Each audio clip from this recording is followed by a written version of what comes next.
Hey again, everyone, and welcome back to the channel for the next installment in our Let's Talk Entertainment and Figure series, where we take a look at some movies or TV shows that I'm enjoying or that I've enjoyed in the past, and take a look at the collectibles we've gotten from them, particularly six scale, and do a little bit of a wish list. So, for today's topic, we're going to stick to the 1980s, but we're going to veer away a little bit from the Arnold and the Sylvester Stallone movies. We're still going to stay with honestly, it's a sci-fi action classic that I think most of us have probably seen at this point, and that is Aliens, directed by James Cameron, starring Sigourney Weaver as Ellen Ripley.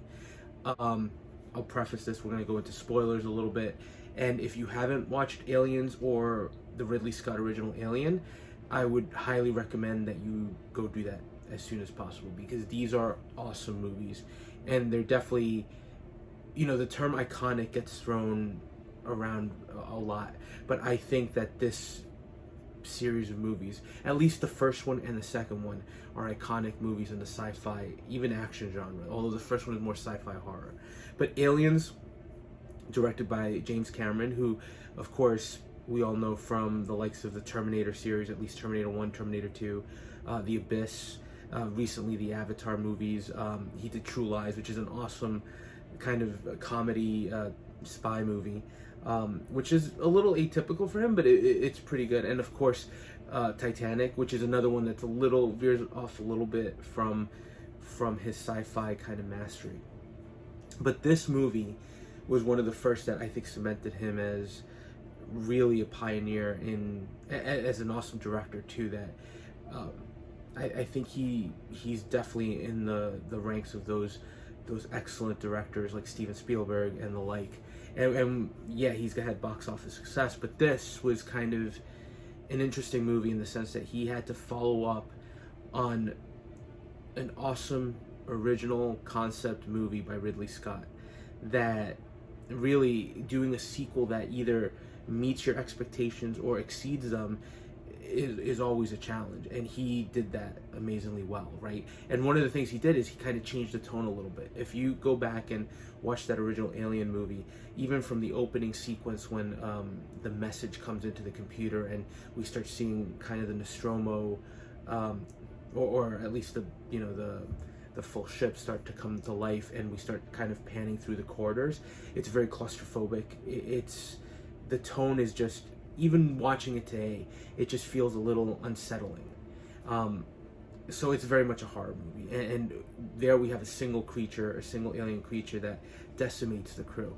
Here, James Cameron, I think, did the smart thing, which I give him a lot of credit for, as he figured out how to revisit this world of making it more of an action movie and pitting not just a single alien, but an entire brood of them against colonial marines. And you would immediately assume colonial marines, right, are going to have a much easier time with these. And of course, we all know at this point that that's not the case. But not only did he do that, but he took Ellen Ripley from a survivor who's clearly suffering at the start of this movie from PTSD to somebody who goes out to basically face her fears and becomes not just a great sci-fi icon, but an action icon. Because I think Ellen Ripley to this day stands as one of those characters from this particular movie that still ranks up highly as one of the best action characters of all time at this point. And a lot of that goes through the transition all the way to the film's climax, where she's looking for a little girl, Newt, that they find in the wreckage of this colony, and she basically arms up by herself to go into the alien nest to try to find her. So it's an amazing kind of transformation for the character. So again, a lot of credit to James Cameron, a lot of credit to Sigourney Weaver for taking that character and turning it into something more. And then of course, one of the great things about Aliens itself is it's not a crew of, the original one, they kind of described it as space truckers. We got the colonial marines who are very much, there's a lot of bravado there as they go in, right? And we meet the Green Lieutenant Gorman, who we kind of hate until the very end. Then you have the main guys, played by Michael Biehn, Corporal Hicks, who we also know from his turn as in Terminator. So definitely someone that we've seen before. but Michael Biehn kills it in the role. He starts as kind of somebody that, he's a Marine that's just going through the motions, and then he basically emerges as the leader of the team next to Ripley. So it's another great performance by Michael Biehn, and not only him, but then you've got Sergeant Apone, you've got Bill Paxton playing Hudson, Private Hudson, who's comedic relief in a very tense movie, and always a great character. He was in Terminator, he was in this, he was in True Lies. Always somebody that worked with James Cameron. And then you also had the two other characters, Vasquez, Drake, even Frost, who we see briefly. But it was a lot of really great characters that made up this team, and different personalities that kind of came together and blended together. And in the beginning, they're tough, right? They think they're going to take everything on. They don't even believe Ripley. They think this is kind of a bug hunt, like they say. And then obviously they're thrown into a situation over which they have no control whatsoever. And the movie basically starts from there, and then basically goes to the point where they're ambushed in the alien nest. And then we find the survivors essentially trying to escape from the planet again. But it's a well done movie, very simple premise, but James Cameron again, excellent action sequences, and he introduces one of the best parts of alien mythology, I think, which is the introduction of the alien queen, which also leads to one of the most incredible action sequences at the end, where Ripley takes on the power loader to go one-on-one against the queen, right? So a lot of great moments. But why do I bring this up? And I bring this up because I think, we're seeing Hot Toys, and we're seeing other companies, third-party companies like Present Toys, revisit a lot of licenses. And I think Aliens in particular is one of those lines that definitely, I think, deserves a 2.0 release of figures. Now, Hot Toys did tackle these originally, and these were early on in their life, right? We're talking about, and I'm going to show you a couple of things that I have, but they basically did a series of figures, including Ellen Ripley, Hicks, Hudson, Apone, Drake, Vasquez, and then they also did Ripley with the power loader. So that was it. But Hot Toys also wasn't able to sell these as figures, so they would be selling them as kits that you would have to put together. So it was an interesting way of kind of circumventing whatever licensing issues they had. But I remember even when I started collecting Hot Toys that I managed to get a couple for retail, the Drake figure, Ellen Ripley, the Ripley and power loader. I managed to really get those in time. But even then, figures like Hicks, like Apone, Hudson, Vasquez were going for a ton of money on the secondary market. And now, I haven't checked recently, but I'm sure they're still going for a lot of money. But again, one of the things you'll notice when I show you some of these things is these are older figures. So you can really also see how far Hot Toys has come in their evolution as a company. And not just Hot Toys, but 6-scale figures in general, because some of these figures very much look like toys and dolls, right? So they're missing a lot of that realism. There are some good components, but they're missing some realism. So let me show you a couple of things first. So the first figure that I still have boxed up is the Ellen Ripley, the MMS 22. So again, this is the way they kind of showed up as kits, and I'll do a zoomed in video of this. But basically, you put them together, and you could tell right from the imagery that the sculpt isn't there, right? The sculpt is definitely not. No, it doesn't look like Sigourney Weaver. It lacks all the refinements that we've gotten used to. Even the clothing, the tailoring on the clothing doesn't look great. You can see that the arms on the figure, it's very much doll-like. We just didn't have the technology they did, and these were still very popular at the time. So Hot Toys has evolved from that. And then the other figure I have is in hand is Drake. So this one you'll see unboxed, but you can kind of see the face. The sculpt is clearly not there, right? The armor is actually pretty good looking, right? And I do have the equipment kind of offloaded, but you can even see the hat doesn't really fit well, and the arms are very orange. So Hot Toys, while these look pretty good for the time, and I'm still happy to have them, right? They're definitely older figures, and you could tell that you could tell what their age is. It's not like some of these figures that are 5 to 10 years old that are still fitting in well. These are much older, and you could definitely tell age is not something you can hide from these. So, and I also have the power loader, but that one is in storage right now, and I put it in storage because the Ripley, similar to this one, it's the sculpt isn't great, the tailoring on the clothing isn't the best, and the power loader itself is actually pretty nice and solid. It's basically plastic, but all the hoses on the rear have just deteriorated over time. Like I had it posed up at one point before I moved, and I hadn't touched it, and it looked great, and then the second I touched it, all the hoses started to go. Right, and even they're on little clips, and they just started to go. So I have to find either glue or something to kind of redo that look, unless we get a 2.0. Which brings us into what's going on with the license, because Hot Toys had teased that they would be doing some things. Right, we did get an Ellen Ripley from the original Alien movie. That was a great figure, and during that time they also teased an Ellen Ripley with power loader from Aliens. And I remember being very excited because the likeness on that figure was obviously a huge improvement from this. And the power loader itself looked like it had much more detail to it than the original. And unfortunately, it was just something that was teased at San Diego Comic-Con. And I forget which year it was, but I'm going to try to find the image. It was teased, and unfortunately, it just never came to fruition. So why that happened, I don't know. I feel like there's always been a great interest in the line, and these figures, even as old as they are, still seem to go for a decent amount in the secondary market. So the interest is there. I just don't know if... Now, look, Alien was awesome. Aliens was great. Alien 3 was a movie that was jarring at first.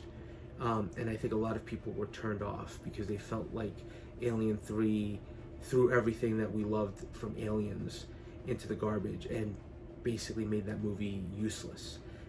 And I did share that feeling when I first saw it, but when you go back and rewatch it, first of all, it was one of David Fincher's first movies, so he's another awesome director. But there was a lot of studio interference and a lot of issues there. And again, it's a very bleak movie.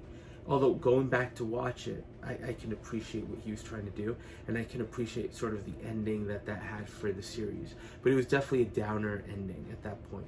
And then, of course, the series didn't stay dead because we ended up getting Alien Resurrection, which not a great movie at all. It has some good moments, but not, at least for me, I wasn't a big fan. And then that evolved into Alien vs. Predator, 2 movies there that weren't critically well received, and I think even the fan base had some issues with some of that. And of course, Ridley Scott revisited the alien world with Prometheus, Alien Covenant, and again, mixed bags. So it could be that Hot Toys just assumed, maybe rightfully so, that the license is a little tainted at this point. And maybe it's going to take the new movie, Alien Romulus, which they just released a trailer for that looks amazing. Maybe it's going to take something of that quality to bring the series back to what it used to be. I mean, we've seen it with Prey, that after some lackluster Predator movies, Fox finally released an actual good Predator movie that kind of revitalized interest in that franchise. And we're getting a figure from that as well. So fingers crossed this bodes well for the future. Now, Hot Toys has a relationship with Disney from all the licenses they've gotten from Marvel, Star Wars. We just saw the tease for the new Johnny Depp Pirates of the Caribbean figure. So there is a link there with Disney. So this is very much a Disney property at this point. So if anybody's going to tackle it, it's them. Now, before we even think about what Hot Toys is going to do, there is a third-party figure coming out, a new Ellen Ripley from Present Toys. The sculpt isn't there, right? The sculpt isn't exactly Sigourney Weaver, but it's definitely better than what Hot Toys gave us in the past. So the other thing is the kind of the kit that she has is a little inaccurate, right? She's coming with shotgun shells, and we know that those were kind of explosive pellets that she has in the movie. So one of the things I'm going to do, and it'll be kind of a joint unboxing, I'll finally unbox this figure to show you what's in it. But when that figure gets released, because I'm going to try to do kind of a comparison, and I'm going to use this to kit bash that Present Toys. I think I'll be curious to see how much of improvement Present Toys does with the gear as opposed to this original one, but I still have this one and I can cannibalize it for parts a little bit. So that'll be interesting. But we're seeing third party kind of jumping back in. And my hope is, if the figure does well, a company, listen, I'll say it, if Present Toys is going to do it, we're seeing them do the Ghostbusters, why wouldn't they be able to do the Marines? I think a figure like Drake, right? I'm happy that I have this one, but he could use an improvement. Another Hicks, Hudson, Vasquez. There are a lot of characters that you could do in some reuse of parts. So I could definitely see this coming down the road with Present Toys, especially with how many older films they're tackling. And I think we as collectors would love to see a 2.0 version of the Colonial Marines. I think Hot Toys did a great job at the time with what they gave us. I remember being impressed having this in hand, but clearly things have evolved, and even a third-party company could probably do something a lot better. So I'm hopeful that we're getting there, and I think the launch of Alien Romulus hopefully reinvigorates some interest in the franchise. And I wouldn't be surprised if Hot Toys does something from Alien Romulus. If it is a successful movie, we're seeing that Prey was successful, and even though it was months later, we're finally getting the Predator from that movie. So if Alien Romulus is successful, would we get figures from that? Possibly. And if people are more interested, would Hot Toys revisit that power loader with Ripley, or a new Ellen Ripley, or some Marines? I think things are slowing down, and they have an opportunity there. Would they tackle it? I think it depends on interest. And that's where, again, as always with these videos, I'm asking you, do you think there's an interest for these figures? I think there is, right? I think the fact that these are still somewhat in demand and a little rarer is a good indication that people are very much interested in the license. And I know I would definitely pick pretty much all of them up at this point. I'd love to have the entire set of Colonial Marines with a new version of Ellen Ripley. And I'm pretty sure I'm not the only one. So let me know your thoughts. This is just a quick look at a great iconic movie. Again, if you haven't watched Aliens or Alien, I highly recommend that you go watch them. It's awesome. It's one of my favorite movies, right after like Indiana Jones and some of those other ones. It just resonates with me. And I actually think I like Aliens more than the original, which I know it kind of teeters back and forth if you ask a lot of fans of the franchise. But highly recommend it, and watch the director's cut too. They throw in some extra scenes there that were missing from the original. But again, a great property, something that's been dormant for a while, and I think we're starting to see some inklings that things are coming back, and I'd love to see somebody revisit them. But let me know your thoughts. Let me know if you think the license is dead, and let me know if you'd love to see some Colonial Marines and a new version of Ellen Ripley, different than the Present Toys one we're getting, something that's maybe a little more screen accurate. But let me know again if I'm just crazy, or if you think there's something there, and hopefully there's potential for some companies to tackle this. And look, as always, if you are enjoying the content, please consider dropping a like, comment, or subscribing, and thank you for watching, and we'll touch base on the next video.